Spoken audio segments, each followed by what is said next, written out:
Hello guys, tech group YouTube চ্যানেলে আপনাদের সবাইকে স্বাগত। তো গাইস, আজ আমি আপনাদেরকে একটা মডেলের সাথে পরিচয় করাবো। তো গাইস, দেখতে পাচ্ছেন এটা প্যাকেটের মধ্যে রয়েছে মডেলটি হচ্ছে ডিসি টু ডিসি বাক converter module XL 4016 E1 XHM404 LED voltmeter এর সাথে সেট রয়েছে। তো চলুন এটি করব আনবক্সিং।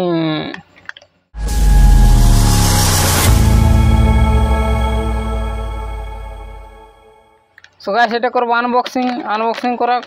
দেখুন সেরে প্যাকেটটি কাটলেই হচ্ছে, আর কিছু করার নেই, এখানে আনবক্সিং হয়ে যাবে। সো দেখতে পাচ্ছি এখানে প্যাকেট কাটার পর এখানে মডেলটি বেরিয়ে গেল। সো দেখতে পাচ্ছেন শুধু মডেলটি, আর এই প্যাকেটের মধ্যে আর কিছুই নেই। সেবার চলে আসুন, দেখুন মডেল দেখতে এরকম দেখতে পাচ্ছেন। এটা হচ্ছে ফ্রন্ট সাইড, কিন্তু ভালো করে দেখানো হয় ফ্রন্ট সাইড। তারপর রয়েছে এটি ব্যাক সাইডে লেখা রয়েছে দেখুন DC two DC XL 4016 model. এখানে দেখতে পাচ্ছেন এর মধ্যে ভোল্টমিটার রয়েছে, LED ভোল্টমিটার দেখতে পাচ্ছেন, এটা ভোল্টমিটার রয়েছে। সো এটি খুবই সিম্পল ও ইজি ইউজ করা। এটি ডিসি টু ডিসি বাক কনভার্টার, বুস্ট কনভার্টার নয়, অনলি বাক কনভার্টার, মানে ভোল্টেজ ডাউন করবে, বাড়াবে না। সো এখানে দেখতে পাচ্ছেন, এখানে সবার প্রথমে দেখতে পাচ্ছেন ফ্রন্ট সাইডে দুটো আইসি রয়েছে। এখানে যে ভোল্টমিটার রয়েছে, দুটো ক্যাপাসিটার, একটা ইনপুট ফিল্টারের ক্যাপাসিটার, একটা আউটপুট ফিল্টারের ক্যাপাসিটার। এর রয়েছে একটা ভেরিফাই রেজিস্টার, যেটা ভেরিফাই রেজিস্টার করে আপনার ভোল্টের ইচ্ছা মতো সেট করে নিতে পারবেন। তো এবার চলে আসে এর ব্যাক সাইডে দেখা হয়। সের ব্যাক সাইডে দেখুন কিছুই নেই, স্রেফ মডেল লেখা রয়েছে ডিসি টু ডিসি XL 4016, আর কিছুই লেখা নেই। এবার পরে এটা পাওয়ার ইনপুট কত কী দিতে হবে।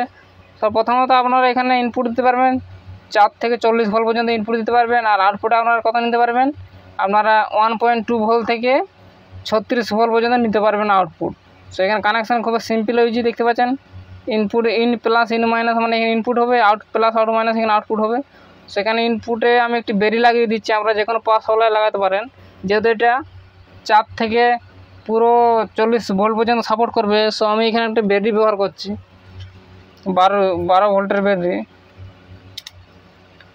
সেই ব্যাটারিটা কানেকশন করবো, সেটা ইনপুটে যখন ইন প্লাস ইন মাইনাস আছে কানেকশন করব, তারপরে আউটপুটে একটা কানেকশন করব। তো ইনপুটে কানেকশন করার আগে আউটপুটে আমি একটা কানেকশন করে নিচ্ছি, যাতে আগান আউটপুটে ভোল্টেজ চেক করা যায় বা সবুজ চেক করা যায় ঠিকঠাক ভোল্টেজ আসছে কিনা। সো এখানে তো আউটপুটে প্রথমে কানেকশন করে দিচ্ছি, তারপর করবো ইনপুটে।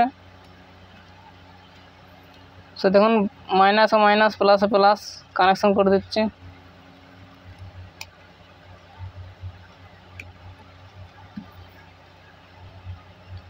সো অবশ্যই যেহেতু ডিসি কাজ করে ওই জন্য অবশ্যই প্লাস মাইনাস দেখে কানেকশান করবেন।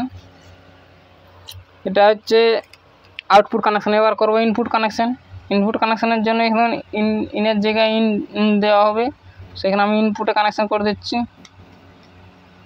প্লাসে প্লাস, মাইনাসে মাইনাস কানেকশান, অবশ্যই প্লাস মাইনাস দেখে কানেকশান করবে, না তো মডেলটি নষ্ট হয়ে যাওয়ার সম্ভাবনা রয়েছে।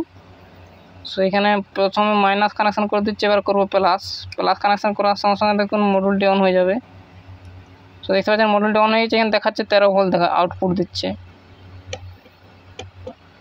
দেখতে পাচ্ছেন এখানে আপনার কোনো মাল্টিমিটার আলাদা লাগবে না, আমরা সব এর মধ্যে দেখতে পাবেন কত ভোল্ট আউটপুট দিচ্ছে, এটা আউটপুট ভোল্টেজ। এবারে আপনারা কমিয়ে নিতে পারেন 13, যেহেতু এটা ব্যাটারিটি ফুল চার্জ 13 ভোল্ট দিচ্ছে, তার জন্য 13 দেখাচ্ছে।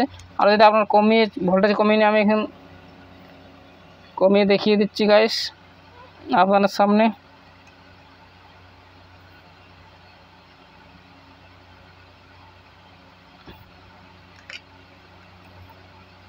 দেখুন পুরো রেজিস্টারটি পুরো ঘুরিয়ে চলে, দেখুন ভোল্টেজ ডাউন হয়ে যাচ্ছে।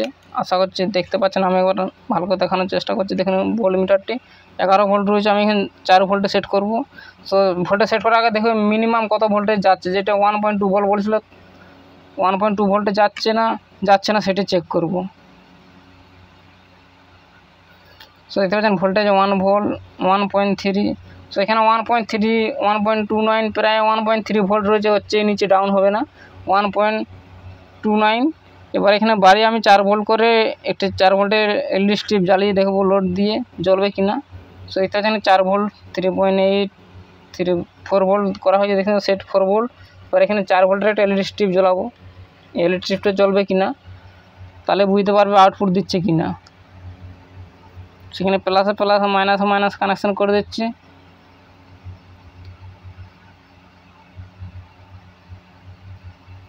তো দেখতে পাচ্ছেন এলইডি পুরো ফুল ব্রাইট হয়ে চলছে। এখানে কোনো রকম এম্পিয়ার শো হবে না, স্রেফ ভোল্টেজ এখানে দেখা যাবে, কোনো রকম এম্পিয়ার শো হবে না। সো আমি একবার লোড দেওয়ার সময় দেখবো ভোল্টেজ ডাউন হচ্ছে কি না, সেম রয়েছে। কারণ দেখুন প্রথমে ভোল্টেজ রয়েছে 3.99 ভোল্ট। আমি লোড দেওয়ার পর দেখুন এখানে রয়েছে 3.99 ভোল্ট, মানে এখানে কোনো রকম ভোল্টেজ ড্রপ হচ্ছে না, একদম ঠিকঠাকভাবে রয়েছে। সো এখানে ফরওয়ার্ড এলইডি স্ট্রিপ চলছে আরামসে। এবারে এর মধ্যে চলে আসি আউটপুট ভোল্টেজ দেখবো। যেহেতু এখানে দেখাচ্ছে 3.9, মানে এবার মাল্টিমিটারও দেখবো কি সেম টু সেম ভোল্টেজ আসছে না হচ্ছে বেশি আসছে বা কম আসছে। সেখানে আমি DC 20 ভোল্টে সেট করে নিচ্ছি। এবার মাল্টিমিটার দেখবো যে এর আউটপুট ভোল্টেজ সেম ভোল্টেজ আসছে, যা ভোল্টেজ দেখাচ্ছে তাই আসছে না, তার থেকে কম আসছে। এখানে একটা বোঝা যাবে যে ঠিকঠাক ভোল্টমিটারটি কাজ করছে কিনা বাবু। তো এখানে দেখুন ভোল্টেজ রয়েছে 3.967 রয়েছে, এখানে 3.99 এখানে এক্সট্রা ভোল্টেজ দেখাচ্ছে। তো এখানে যে এখানে এক্সট্রা ভোল্টেজ এটা সেট করার জন্য এখানে দেখুন ভেরিফাই রেজিস্টার দিয়েছে। তো দেখতে পাচ্ছেন এখানে একটা ভেরিফাই রেজিস্টার, দেখুন এই ভেরিফাই রেজিস্টারটা ঘুরে আপনাকে ভোল্টেজ সেট করে নিতে হবে 3.97। আমি এখানে 3.97 করে নিচ্ছি।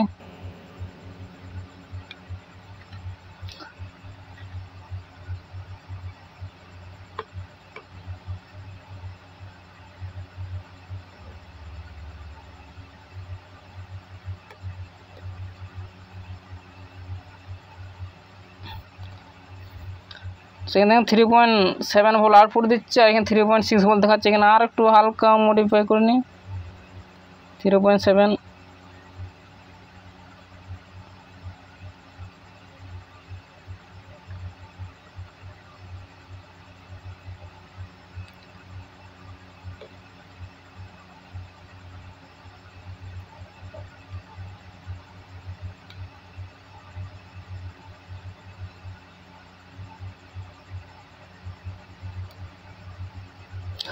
দেখুন 3.96, এখানে 3.97, 1 ভোল্টের তফাৎ, এটা কোনো সমস্যা হবে না। সো এখানে আপনাদের যদি কোনো রকম যদি ভুলবশত দেখায়, সো এখানে অবশ্যই আপনাদের ভেরিফাই রেজিস্টারটা ঘুরিয়ে আপনাদেরকে সেট করে নিতে হবে আপনাদের ইচ্ছা মতন ভোল্টেজ পুরো এখানে মাল্টিমিটার লাগিয়ে। আর তাছাড়া আপনারা মাল্টিমিটার না লাগিয়ে সেট না করলেও ডাইরেক্ট ব্যবহার করতে পারেন। দেখলেন তো খুব একটা ভোল্টেজের তফাৎ নেই, 0.2 ভোল্টের তফাৎ। সো এখানে রয়েছে ভোল্টেজ একদম ওকে। এবার যদি এটা শর্ট করা হয় তাহলে কী হয় দেখা যাক। শর্ট করা হলে কি মডেলটি অফ হয়ে যাবে বা নষ্ট হয়ে যাবে সেটি দেখব। সেখানে দেখুন এই দুটো তার একশো শর্ট করে দেবো আউটপুটে, তো কী হয় দেখুন মডেলটি এখানে লাইট জ্বলছে ইন্ডিকেটার আউটপুট। এবার যদি শর্ট করা হয় তো দেখা যাচ্ছে এখানে আউটপুট অফ হয়ে গেছে দেখুন। তো এখানে সার্কিট প্রোটেকশান রয়েছে, কোনো রকম সমস্যা হবে না, আপনারা ব্যবহার করতে পারবেন। এবার চলে আসে এখানে তো ওকে। এবারে যদি এটা আমি কীভাবে ব্যবহার করতে পারেন, এখানে আমরা ভেরিফাই পাওয়ার সাপ্লাই হিসাবে ব্যবহার করতে পারেন। তাছাড়া আপনারা ব্যাটারি চার্জার হিসাবে ব্যবহার করতে পারেন, সোলার চার্জ কন্ট্রোলার হিসাবে ব্যবহার করতে পারেন। সোলার চার্জ কন্ট্রোল হিসাবে ব্যবহার করা সবচেয়ে সুবিধা হবে, যদি বলেন কেন, কারণ এখানে প্রথমত এটা এম্পিয়ার কোনো কন্ট্রোল করার প্রয়োজন নেই, এখানে সেটা ভোল্টেজ কন্ট্রোল করবে। সেরকম আপনার সোলার চার্জ কন্ট্রোলার হিসাবে তো ভোল্টেজ কন্ট্রোল করতে পারবেন, আর আপনারা সোলার প্যানেলে যত এম্পিয়ার দেবে সেই অনুযায়ী আউটপুটে এম্পিয়ার দেবে, সেইখানে কোনো সমস্যা নেই। আপনারা সেফ এখানে ভোল্টেজ সেট করে নিলেই হবে, আর কিছুই করতে হবে না। এবার কথা হচ্ছে এটা যদি পাওয়ার সোলার চার্জ কন্ট্রোল হিসেবে ব্যবহার করা, একটা টেস্ট করে দেবে রিভার্স পাওয়ার যাবে কি না সেটা চেক করব। সেখানে ইনপুটে পাওয়ার আমি অফ করে দিচ্ছি। এবার আউটপুটে এবার দেখবো কোনো লাগিয়ে দেখবো যে পাওয়ার যাবে কিনা রিভার্স।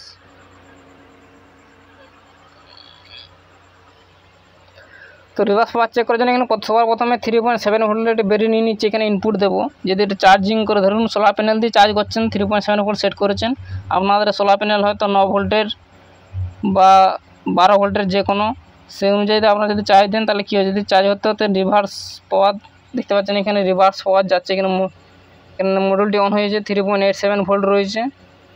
এটা আমরা চাইলে চার্জও দিতে পারেন, যদি চান কীভাবে চার্জ দেবে। তো এখানে আপনারা কী করতে হবে, সোলার চার্জ কন্ট্রোলার বানাবার সময় এখানে অবশ্যই একটা ডায়োড লাগাতে হবে। যেখানে ডায়োড লাগালে কী হবে, আপনাদের পাওয়ার ইন হবে, আউট হবে না। ব্যাটারি সেরে ঢুকবে কিন্তু আউটপুট হবে না, সেই হিসাবে আমরা সোলার চার্জ কন্ট্রোলার হিসাবে ব্যবহার করতে পারেন। সো দেখলেন এটা আপনারা খুবই সিম্পল ইউজ করতে পারেন, খুবই নর্মাল একটি বাক কনভার্টার, আর এর মধ্যে কোনো রকম ফ্যাসিলিটি নেই। এই ফ্যাসিলিটি ভোল্টেজ ডাউন করবে। এবার যদি এখানে ইনপুট দেওয়া হয় এখানে চার্জিং করা সম্ভব। সেখানে ইনপুটে ভোল্টেজ 3.97 এবার 4 ভোল্টে সেট করে দিচ্ছি। আমি একটা ব্যাটারি লাগিয়ে দেখিয়ে দেবো কী হবে। 4.1 ভোল্টে সেট করেছি। এখানে আমি যদি ব্যাটারি দিয়ে চার্জ হবে কিনা সেটি হচ্ছে দেখবো। সো এখানে চার্জ করে নেওয়ার জন্য এখানে লাগিয়ে নিচ্ছি।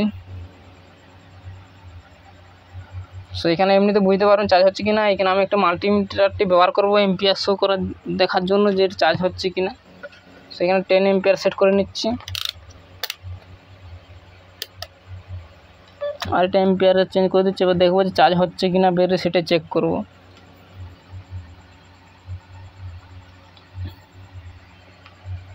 সো এখানে মাল্টিমিটারটা দেখুন, মাল্টিমিটারের ডিসপ্লের উপরে দেখবেন, এখানে দেখা যাবে যে এম্পিয়ার কত কি এম্পিয়ার চার্জ আছে সেটা দেখার জন্য। সো দেখতে পাচ্ছেন এখানে